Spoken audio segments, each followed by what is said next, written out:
What would you do if you saw someone being humiliated in public for no reason? Today's story will leave you speechless. An elderly black man walks into a café, only to be mocked and ridiculed by a group of racists.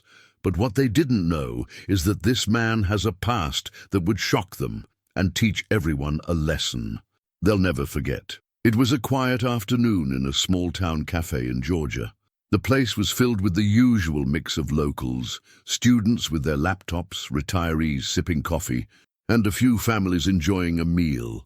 Among them walked in an elderly black man, dressed modestly in a well-worn jacket and a cap that barely covered his grey hair. He moved slowly, taking a seat near the window, seemingly invisible to most of the patrons, except for a group of 3 young men sitting at a nearby table. They were loud, arrogant, and clearly looking for trouble. "Hey, old man!" one of them shouted, his voice dripping with mockery. The man didn't react, quietly scanning the menu. But the young men weren't about to stop. They began imitating his slow movements and whispering insults loud enough for everyone to hear. The room fell silent. Other customers exchanged uncomfortable glances, but chose to remain seated, unsure of how to intervene, or if they even should. As the minutes passed, the bullies seemed to thrive on the discomfort of the room. Their taunts grew sharper, more personal, as if they wanted to see just how far they could push the quiet old man. "Hey, Gramps, what's the matter? Cat got your tongue?" One of them sneered, slapping the table to get the man's attention. The veteran didn't flinch. He kept his gaze steady, his hands folded on the table. His silence, far from showing weakness, only seemed to irritate the bullies more. "Maybe he doesn't speak English," another joked, laughing loudly. "You in the wrong country, old man?" One of them stood up, his chair scraping against the floor, and walked right up to the elderly man's table. He leaned in close, his voice dripping with sarcasm. "You know, my granddaddy used to tell me stories about guys like you," he said. "Said you'd be out there begging for scraps while real men built this country." The old man's jaw tightened slightly, a barely perceptible change, but he didn't say a word. By now, the atmosphere in the café was unbearably tense. A young couple sitting near the corner whispered to each other, debating whether to intervene. A middle-aged man glanced toward the cashier, silently urging them to call the police. But no one moved. The leader of the group, emboldened by the lack of resistance, reached for the man's cap, a faded military-style hat with a small insignia stitched on the front. He snatched it off the man's head and held it up for everyone to see. "Look at this old thing," he exclaimed, tossing it to one of his friends. "What's this supposed to be, some kind of souvenir?" The other bully caught the hat and examined it with mock curiosity. "Hey, this looks like one of those old army caps," he said with a smirk. "You a janitor in the army or something, old man?" The veteran's eyes flickered toward the hat, but he still didn't move. "Young man," he finally said, his voice steady but carrying an edge that made even the spectators lean in. "You're playing with something you don't understand." For a moment there was a pause. The calm authority in his voice unsettled the leader of the group, but he quickly shook it off. "Oh yeah?" he shot back, tossing the hat onto the floor. "What are you going to do about it, old-timer?" The entire café seemed to hold its breath. Even the bullies' laughter faltered for a moment, as if they could sense that they had crossed an invisible line. But the veteran didn't rise to their bait. Instead, he leaned back in his chair, his eyes fixed on the leader. "Son," he said quietly, "you don't know who you're dealing with, and that's about to be your biggest mistake." The old man's words hung in the air, their weight unmistakable, yet the bullies brushed it off, laughing nervously. They had assumed he was just another frail, elderly man, someone too weak to stand up for himself. But the shift in his tone, calm yet commanding, was impossible to ignore. A young woman sitting near the back of the café whispered to her friend, "He doesn't look scared at all. Do you think he's someone important?" Meanwhile, the veteran leaned down, picking up his cap from the floor. He dusted it off carefully, as if it carried a lifetime of memories. When he placed it back on his head, the insignia became more visible, a set of golden wings flanked by a laurel wreath, unmistakably military. One of the older patrons, a man in his 60s, recognized it immediately. His eyes widened, and he muttered under his breath, "That's a combat infantry badge from Vietnam." The murmurs began to spread as people pieced together the clues. This wasn't just any elderly man. This was someone who had likely seen and survived things these young bullies couldn't even imagine. Still oblivious to the storm they were provoking, the leader of the group sneered. "What? You think that little badge means something? Bet you just bought it at a thrift store."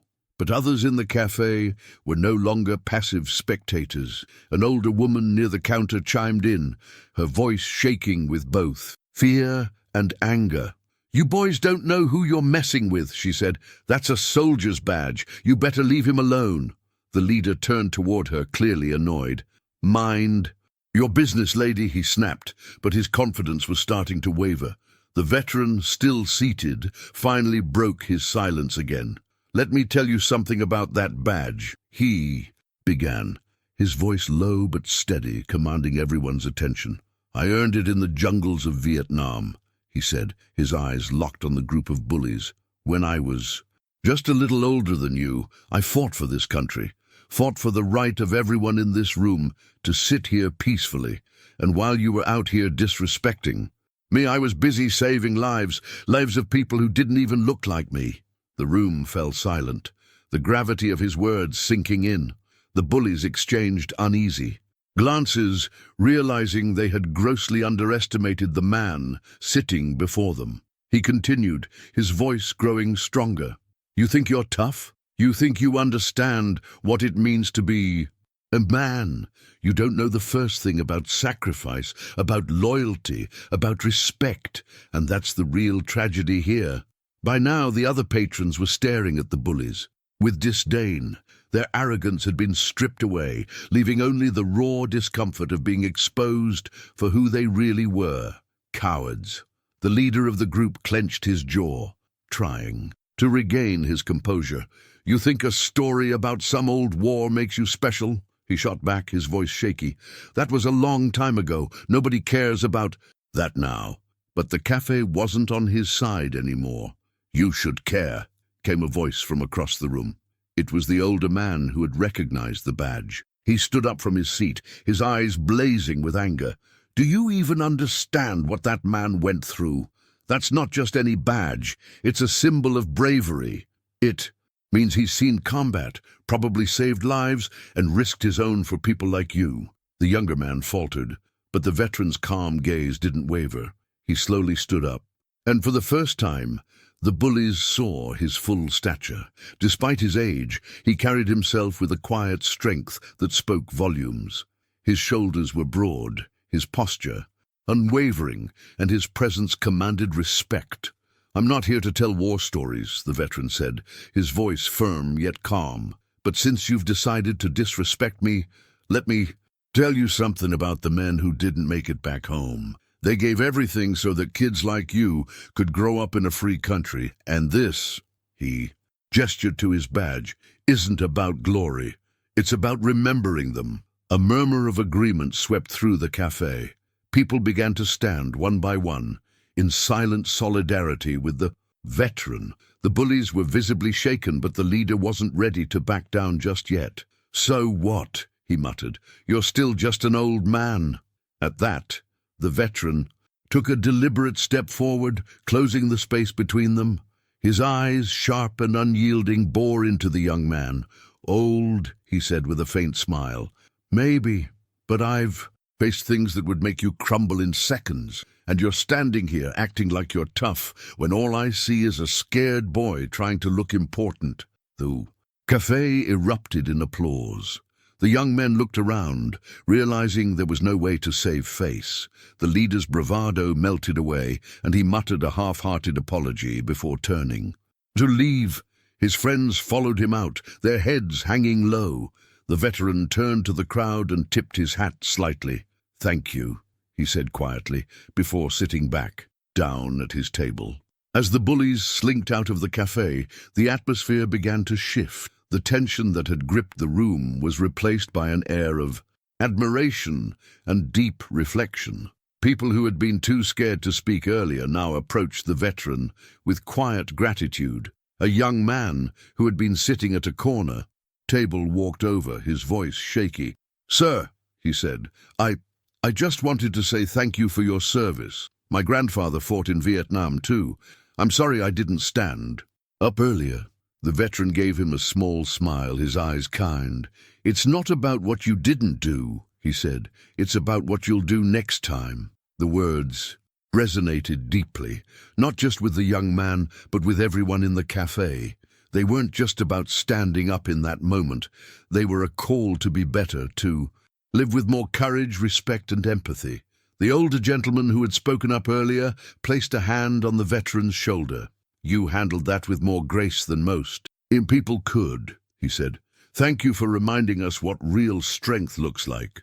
The veteran nodded, adjusting his cap. "Strength isn't about yelling the loudest," he said. "It's about standing firm in what you believe, even when no one's watching." As the café returned to its usual rhythm, the veteran quietly finished his coffee and prepared to leave. But before he could walk out, the young waitress, who had been too afraid to intervene earlier, handed him a small note. "Thank you for inspiring me," it read. "You reminded me to always stand up for what's right." As the door closed behind him, the café was left buzzing with conversations about what had just happened. Strangers who hadn't spoken before began sharing stories about their own families, their own moments of courage or regret.